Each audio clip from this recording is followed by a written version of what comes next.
गोरखपुर नाम का एक गांव हुआ करता था। उस गांव में ज्यादा लोग नहीं रहते थे। उस गांव में एक गर्भवती विधवा औरत रहती थी। उस औरत का नाम कमला था। कमला अपने घर में अकेली रहती थी। उसके पति की सारी जायदाद उसके नाम हो गई थी, पर सभी गांव वाले उस औरत को मनहूस औरत समझा करते थे और सभी उससे नफरत किया करते थे। एक बार कमला राशन की दुकान पर खाने का सामान खरीदने जाती है। भैया जी, जरा 1 किलो दाल चावल देना। अरे हाय हाय हाय हाय हाय, अरे मनहूस औरत, मेरी दुकान में अपशुगन करवाने आ गई क्या? हैं? चल जा यहाँ से, मैं कुछ नहीं देने वाला हूँ तुझे। भाग भाग यहाँ से, चल जा, निकल। भैया जी ऐसा मत कहिए, मैं गर्भवती हूँ, मुझे खाने की बहुत जरूरत है, मुझे खाना दे दीजिए। दुकानदार कमला को वहाँ से धक्के मारकर भगा देता है। तभी कमला रोते रोते उस गांव के किन्नरों के इलाके में आ जाती है।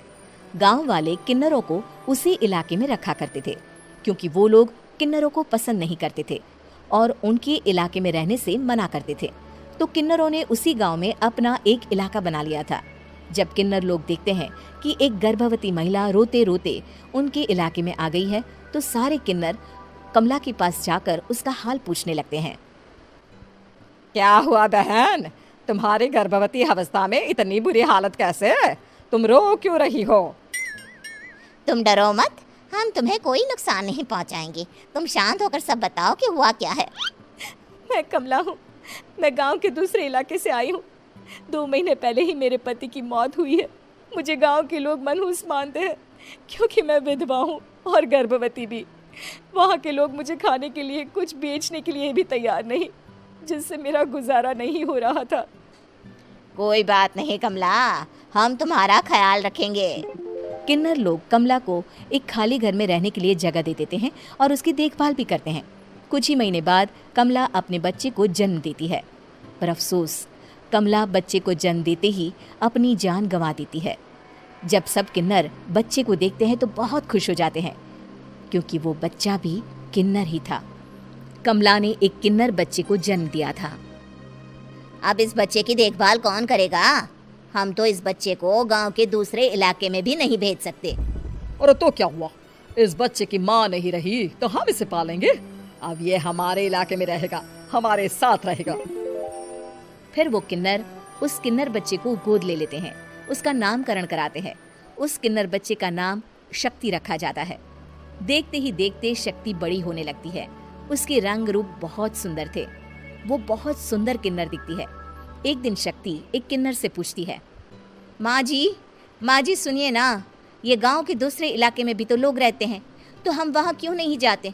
हम उनसे अलग क्यों रहते हैं? शक्ति, क्योंकि वो लोग हमारे जैसे नहीं, वो लोग हमें पसंद नहीं करते, इसीलिए हम उनसे अलग रहते हैं। क्यों? वो हमें क्यों पसंद नहीं करते? मुझे एक बार उस इलाके में जाना है, मैं एक बार वहाँ जाकर घूम कर आऊँ। शक्ति, खबरदार, जो तू उस इलाके में कभी भी गई तो अपनी जान नहीं गंवाना चाहती तो उस इलाके में कभी कदम भी नहीं रखेगी, समझी? इतना कहकर वो किन्नर वहाँ से चली जाती है। शक्ति उस किन्नर की बात सुनकर बहुत रोती है। माँ जी ऐसा कैसे कह सकती हैं? उन्होंने इतनी सी बात के लिए मुझे इतना डांटा। अब तो मैं उस इलाके में जरूर जाऊंगी। फिर एक दिन शक्ति गांव के दूसरे इलाके में चुपके से जाती है। ये लोग तो हमारे जैसे ही इंसान हैं, तो ये हमसे नफरत क्यों करते हैं? जब शक्ति उस इलाके में पहुंचती है तो गांव के सारे आदमी उसके रूप से मोहित हो जाते हैं। वो लोग ये अंदाजा नहीं लगा पाते कि वो किन्नर है। शक्ति की सुंदरता देखकर सारे गांव वाले उसकी तारीफ करने लगते हैं। तभी गांव का चक्कर लगाने गांव के जमींदार का बेटा हर्ष वहां पहुंचता है। हर्ष भी दिखने में बहुत सुंदर होता है। जब हर्ष ने शक्ति को देखा तो वो भी उससे मोहित हो गया, और जब शक्ति की नजर हर्ष पर पड़ी तो वो हर्ष को देखकर मोहित हो गई। आपको पहले कभी इस गांव में देखा नहीं। इस गांव में आप नए हैं क्या? जी नहीं, वो मैं बस। तभी शक्ति बोलते बोलते रुक जाती है और मन में सोचने लगती है, अगर मैंने इनको बता दिया कि मैं दूसरे इलाके से आई हूँ तो वो समझ जाएंगे कि मैं किन्नर हूँ, इसलिए मुझे इनसे झूठ ही बोलना पड़ेगा। शक्ति हर्ष को कहती है, जी हाँ, मैं इस गांव में नई आई हूँ, यहाँ अकेली रहती हूँ। वैसे आप कौन है? आप भी इसी गांव में रहते हैं? जी हाँ, मैं इस गांव के जमींदार का बेटा हूँ। आपको किसी भी चीज की जरूरत पड़े तो आप मुझे बता देना, मुझे अच्छा लगेगा। ऐसे ही शक्ति और हर्ष एक दूसरे से रोज मिलने लगते। वो दोनों अपने प्यार का इजहार करने एक दूसरे से मिलने जाते हैं। तभी शक्ति का पीछा करते करते एक किन्नर वहां आ जाती है। शक्ति, शक्ति, मैं तुमसे बहुत प्यार करता हूँ। मैं तुमसे शादी करना चाहता हूँ। क्या तुम मुझसे शादी करोगी? हाँ हर्ष, मैं तुमसे शादी करूंगी, पर मैं तुमको अपने बारे में एक सच्चाई बताना चाहती हूँ जो मैंने तुमसे छुपा कर रखी है। तभी उनके बीच में ही वो किन्नर आ जाती है। शक्ति, तेरी हिम्मत कैसे हुई ऐसा करने की? वो किन्नर शक्ति को खींचकर गांव के जमींदार के पास ले जाती है। हर्ष भी वहां शक्ति को बचाने के लिए पहुंच जाता है। जमींदार शक्ति और हर्ष के प्यार के बारे में सुनकर गुस्से में आ जाता है और शक्ति को गांव के बाहर निकालने की सजा देता है। शक्ति ये बात सहन नहीं कर पाती और कुएं में कूदकर अपनी जान दे देती है। जमींदार हर्ष की शादी गांव की एक लड़की से करवा देता है, पर हर्ष इस शादी से खुश नहीं होता। शक्ति अपना बदला लेने के लिए मरने के बाद किन्नर चुड़ैल बन जाती है। अब मैं इन गांव वालों को नहीं छोड़ूंगी, अब इनसे मैं अपने प्यार का बदला लूंगी।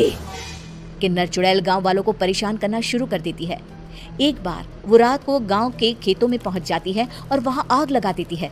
सारी फसल जल के राख हो जाती है।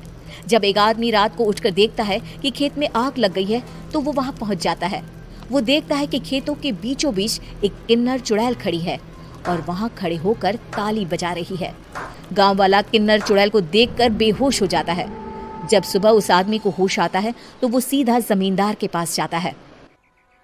अरे जमींदार साहब, अरे वो किन्नर चुड़ैल ने मेरी सारी फसल जला दी।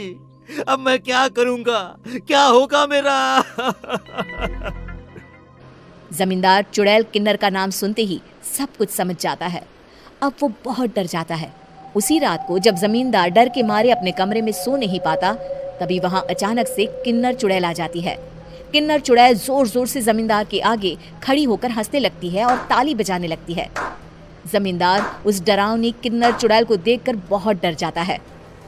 तूने मेरे साथ बहुत बुरा किया, अब मैं तुझे जान से मार दूंगी। नहीं नहीं नहीं नहीं नहीं, मुझे माफ कर दो, मुझे मत मारो। मैं कभी ऐसा दोबारा नहीं करूंगा। अब तुम जो बोलोगी वही मैं करूंगा। ठीक है, मैं चाहती हूँ कि किन्नर इलाका गांव के इलाके से जुड़े और गांव का कोई भी आदमी किन्नर समाज से द्वेष ना करे, उससे नफरत ना करे, नहीं तो मैं सारे गांव को मार दूंगी। और तुम गांव में एक नया कानून बनाओ कि अगर किसी ने भी किन्नर समाज को हानि पहुंचाने की कोशिश भी करी या इनसे भेदभाव करने की भी कोशिश करी तो उनको कड़ी से कड़ी सजा मिलेगी। हाँ हाँ हाँ हाँ, मैं ऐसा ही करूंगा। तुम जो बोलोगी वो मैं करूंगा, पर मुझे जाने दो प्लीज। तब वो किन्नर चुड़ैल वहां से चली जाती है। गांव का जमींदार किन्नर चुड़ैल का कहा मानते हुए दोनों इलाकों को एक कर देता है और नया कानून भी लागू कर देता है। तब से वहां किन्नर समाज और बाकी गांव वाले शांतिपूर्वक रहने लगते हैं।